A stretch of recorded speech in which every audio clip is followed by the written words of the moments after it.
Welcome to A1 Storyteller. This is not your average storytelling channel. Here, we dive into the stories that some people wish were never told. The uncomfortable truths, the harsh realities, and the powerful moments where ordinary people become extraordinary in the face of injustice. We tell stories that sting, stories that heal, stories that leave a mark on your heart and fire in your soul. Today's story, it starts with a father, a good man, a hard-working black man who loves his kids more than life itself, a man who lives quietly, keeps his head down, and does everything right. But in a world where black skin is too often seen as a threat, even being right isn't enough to stay safe. He was running errands with his kids, laughing, smiling, living, until a man with a badge and hate in his heart decided that his authority was more important than his humanity. This story is brutal, it's heartbreaking, but it's also inspiring, because that officer, he didn't know who he was messing with. He didn't know the family he was hurting, and he definitely didn't know what kind of storm was coming next. In a world where cell phones catch more truth than police reports, in a world where justice sometimes needs to be dragged into the light, this is the kind of story that reminds us we are not powerless, because what this cop did in front of two innocent children would echo all the way to the courts, the community, and even the national news. You're about to witness pain, courage, and justice in its rawest form, so sit back, lock in, and let the truth roll over you like thunder, because this is A1 Storyteller. And when we tell a story, the world listens. Now, let's begin. The sun had just begun to rise over the quiet streets of Brookhaven Ridge, a cozy little suburb outside of Atlanta, Georgia. The kind of neighborhood where neighbors wave but don't ask too many questions. Where lawns stayed trimmed and the same white picket fences stretched from block to block like soldiers standing in perfect formation. It was early, around 8:30 a.m. The air was crisp, the smell of dew still hanging in the wind. A few sprinklers ticked quietly in the distance. Birds chirped over rooflines, and somewhere down the street, a lawnmower hummed to life. But in the Carter household, things were already in motion. Jamal Carter, 38, had been up since 6, not because he had to be, but because he liked starting his Sundays with purpose. A quiet cup of coffee, gospel music floating through the kitchen, and pancakes on the griddle for his two children, Isaiah, 10, and Mia, just 6. Jamal was a single father. His wife, Tasha, had passed away from breast cancer 3 years prior. It broke him. But he didn't stay broken, he rose. For his kids, he became both protector and provider, teacher and nurturer. There were no excuses in Jamal's world, no room for self-pity, just work, faith, and love. And on this Sunday morning, it showed. In the careful way he combed Mia's hair into puffs, in the proud smile as Isaiah helped him carry bags to the car. They were just heading to the grocery store, nothing big, just eggs, milk, cereal, and some snacks for their movie night later. A normal day, a peaceful day, until it wasn't. The grocery trip was short, maybe 30 minutes. Jamal liked to shop early. Less crowds, fewer eyes, easier to keep an eye on the kids. They even snuck in a stop at the small ice cream truck that parked outside the store every Sunday like clockwork. Chocolate swirl for Mia. Mango for Isaiah. Jamal's car, a navy blue 2015 Honda Accord, spotless inside and out, sat parked near the edge of the lot, away from other vehicles. He always parked there so no one dinged his doors. He loaded the final grocery bag into the trunk, shut it gently, then reached for the front door handle when flashing lights, red and blue, suddenly bathed the entire car. Whoop, wah, hoop, the siren chirped once, then stopped. A police cruiser rolled to a stop directly behind him, cutting off his exit.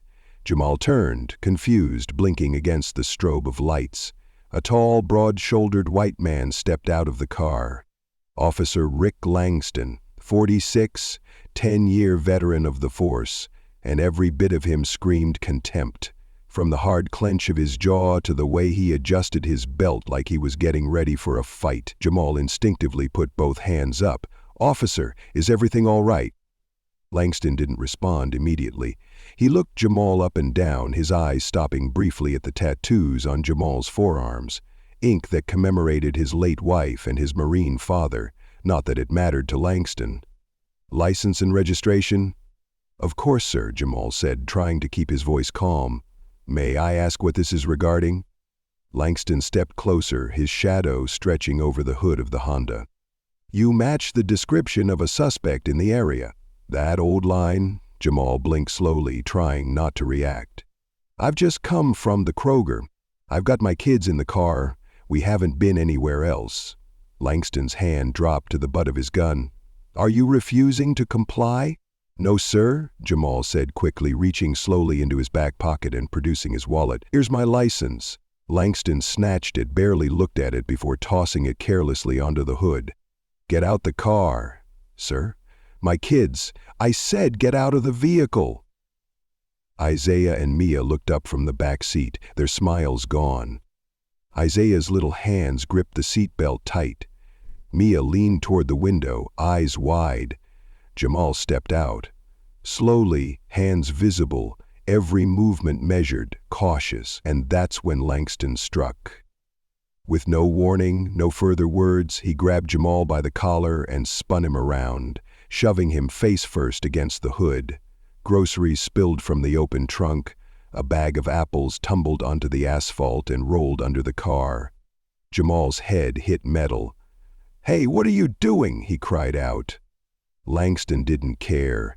He slammed Jamal's arm behind his back and drove a knee into his spine, pinning him. From inside the car, Isaiah screamed, "Dad!" Mia started crying. "Daddy! Stay in the car!" Langston shouted, drawing his taser and aiming it directly at the children. A few bystanders had started to gather. One older woman across the parking lot had already pulled out her phone and started recording. Jamal's voice was muffled against the car hood. "Please, my kids, they're scared."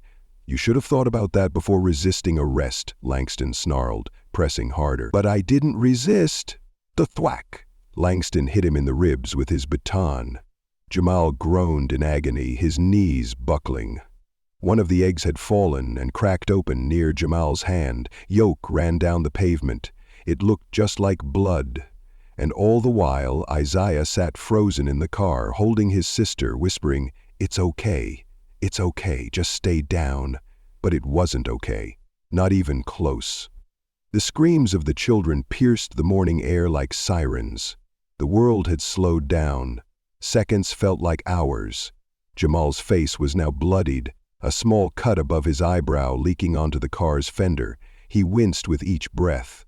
Langston's baton had likely cracked a rib, and still the officer kept shouting, pretending Jamal was resisting, when all he'd done was try to protect his children.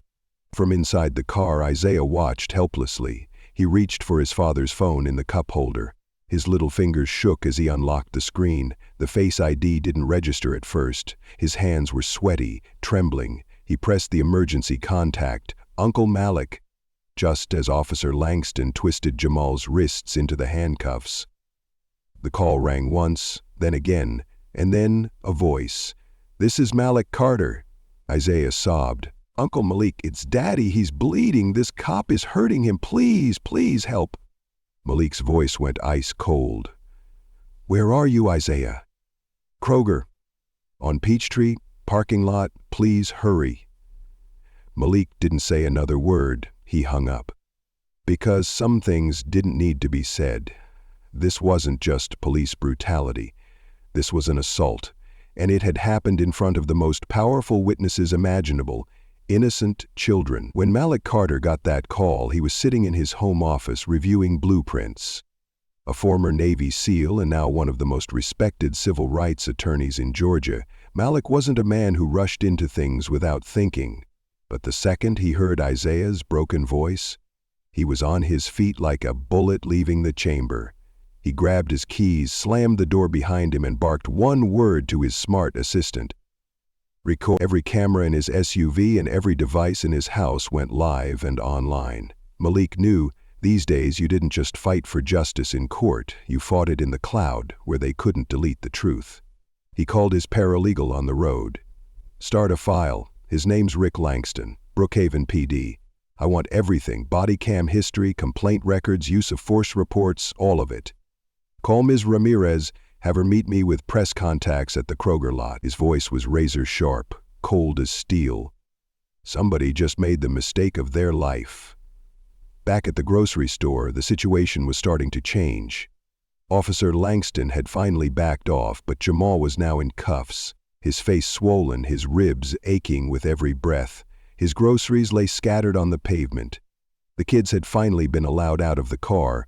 Isaiah was holding his little sister, shielding her from the sight of their father crumpled on the ground like trash. Around them, a small crowd had formed, neighbors, store employees, and shoppers. More phones were out, more voices were rising. What did he do? He wasn't doing anything. He was putting his kids in the car. A store clerk. Samantha, 19 years old, stood with her arms crossed, phone still recording. "He was here the whole time. He bought groceries, got ice cream for his kids, and that's it. That cop just rolled up on him like he was a criminal." Officer Langston, now visibly annoyed, turned toward her. "Ma'am, this is an active investigation. I suggest you keep your distance." Samantha didn't budge. "You're not going to silence us. You messed with the wrong family." At that exact moment, a black Range Rover screeched to a halt at the entrance. The door flung open. Jamal Carter stepped out. He was dressed casually in jeans and a fitted black t-shirt, but he carried the presence of a man who commanded respect. The kind of man who didn't just walk, he arrived. Langston eyed him suspiciously. "You can't be here. This is police business." Malik held up a badge, not a police badge, but a federal DOJ-issued legal credential that gleamed in the sunlight. "I'm here as legal counsel to the man you assaulted in front of his children. And everything you say from this point forward is being recorded and will be used in both civil and criminal proceedings. So I suggest you watch your words." Langston's face tightened. "You're interfering with an arrest." "There is no arrest. There's a hate crime, and trust me, Officer Langston, you're going to be very, very familiar with how those charges read once I'm done with you." A hush fell over the crowd. Phones zoomed in, gasps rippled. Jamal, still on the pavement, looked up through blurred vision and saw his brother. Malik knelt down beside him, hand on his shoulder. "I got you, brother. It's over now. You're safe." Isaiah's eyes widened. "Uncle Malik," Mia whimpered, "is Daddy okay?" Malik turned toward them and gave a single nod. "He will be, I promise you that." Back at the precinct, Officer Langston was nervous. He wouldn't show it outwardly. He kept his shoulders back and his face neutral. But inside, his heart was racing. Sweat beaded on his neck as he stood in front of Chief Wallace, who had just watched a replay of the entire incident from Langston's own body cam footage. And it was damning. No visible resistance, no signs of aggression, just a man loading groceries and then being violently assaulted in front of 2 children. Chief Wallace leaned back in his chair, lips pursed, eyes narrow. "Rick, what the hell were you thinking?" Langston tried to defend himself.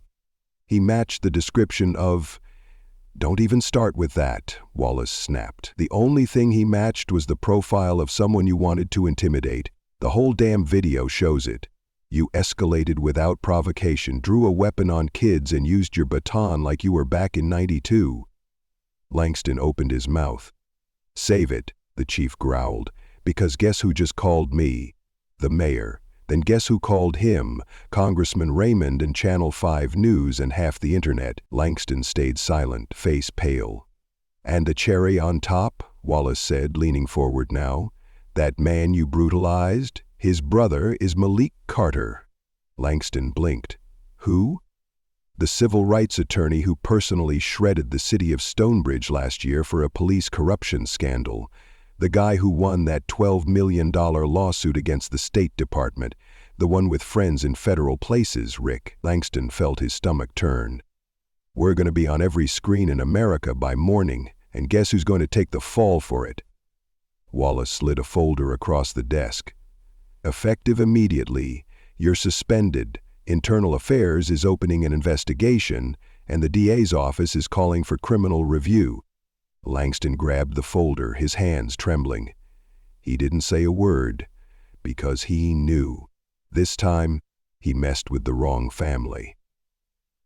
By the time Monday morning hit, the story of Jamal Carter's brutal treatment at the hands of Officer Rick Langston had gone viral. It started with social media, video clips from multiple angles flooding Twitter, Facebook, and Instagram. Samantha, the store clerk, had uploaded the footage, and from there it spread like wildfire. People shared it, commented on it, and demanded justice. Hashtags like Justice for Jamal, Black Lives Matter, and police accountability trended within hours. It wasn't just a local issue anymore, it was national. News outlets picked it up. By noon, the footage had reached CNN, and then it was picked up by MSNBC and Fox News. News anchors debated it, calling it an unnecessary act of violence.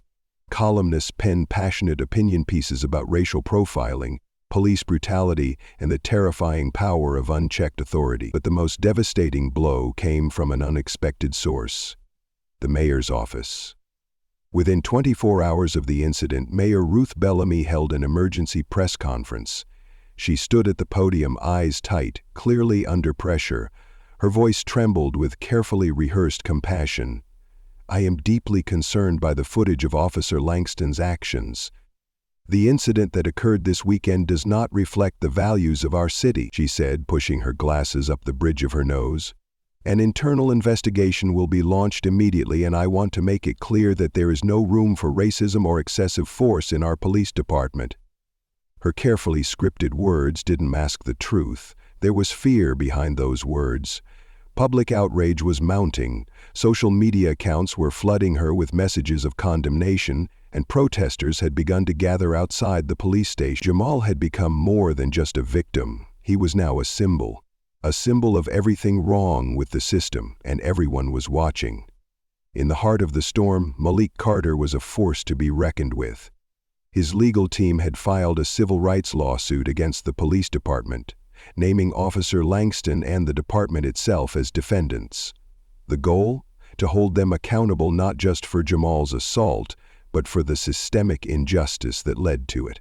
Malik stood before the cameras on Monday afternoon, looking calm and composed, his voice strong and unwavering as he spoke to the growing crowd of reporters. "We will not be silenced. We will not rest until Jamal Carter gets the justice he deserves. The actions of Officer Rick Langston were not just wrong, they were criminal. This is not an isolated incident. It is part of a larger pattern of police brutality and racial profiling. We will hold the system accountable." It wasn't just about Jamal anymore. It was about a movement. About proving that no one, no matter their badge, their race, or their power, was above the law. As the lawsuit was filed, the city was beginning to feel the pressure. Protests began to unfold across Brookhaven Ridge. First, it was small. Just a handful of people outside the police station, waving signs with slogans like Black Lives Matter and Justice for Jamal. But by Thursday, the crowd had grown into the hundreds. People were fed up. They wanted change, they wanted accountability, and they wanted to make sure Officer Langston knew that his actions wouldn't be swept under the rug. Jamal's story had sparked a fire. Outside City Hall, a sea of protesters gathered in the sweltering summer heat. They were chanting now, loud, unified, and filled with purpose. No justice, no peace. "Say his name, Jamal Carter." Among the crowd, Jamal stood side by side with Malik, his brother. Jamal hadn't been able to make it to the protests the first few days. Too much pain, too many medical appointments. But today he was here, in the front lines. And he wasn't alone. Isaiah and Mia stood next to him. Isaiah was clutching a sign that read, "I am not a threat." Malik spoke to the crowd, his voice cut through the chaos, steady and full of power. "We stand here today not just for Jamal Carter, but for every black father who has been unjustly targeted, for every child who has had to watch their father brutalized by those sworn to protect. This is a call to end police violence, to dismantle systemic racism, and to demand justice at every level. This is not just a fight for one man, it is a fight for all of us." As the protest raged on, Rick Langston sat in a small room at the precinct, watching it unfold on the news, his hands clenched in anger. He had never expected this. He had never imagined that one brutal action, one reckless use of force, could spark such a firestorm. And yet here it was. He had never been prepared for the storm that would follow. The tipping point came sooner than anyone had anticipated. It was a Friday morning when the grand jury convened to decide whether Officer Langston would face criminal charges for his actions. The public had demanded it, and now the eyes of the entire country were on that courthouse. Malik was there, alongside Jamal, Isaiah, and Mia. The family was quiet, but there was a sense of steel in their resolve. Outside, a massive crowd had gathered, protesters, supporters, journalists, and even national news anchors. It was a moment of reckoning. For Jamal, for the city, for every black man and woman who had been wronged. At 10:30 a.m. the grand jury emerged. The crowd held its breath. Then the announcement was made. Officer Rick Langston had been indicted on charges of assault, civil rights violations, and misconduct. A collective cheer erupted from the crowd outside. People hugged, cried, and raised their fists in the air. It wasn't justice yet, but it was the first step. Jamal, standing in the front of the crowd, felt a sense of relief wash over him. His children, who had been through so much, finally had something to smile about.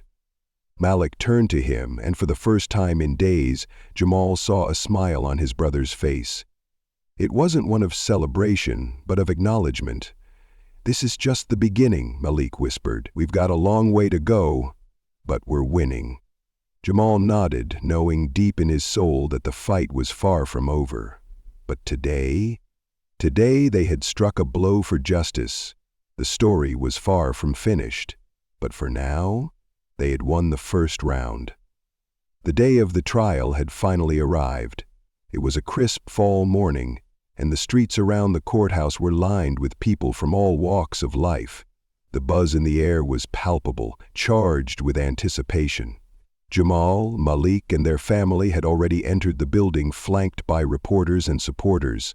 This wasn't just another trial. It was a historic moment. A moment that would echo far beyond the courtroom, rippling out into the larger fight for racial justice across the nation. The courtroom was packed.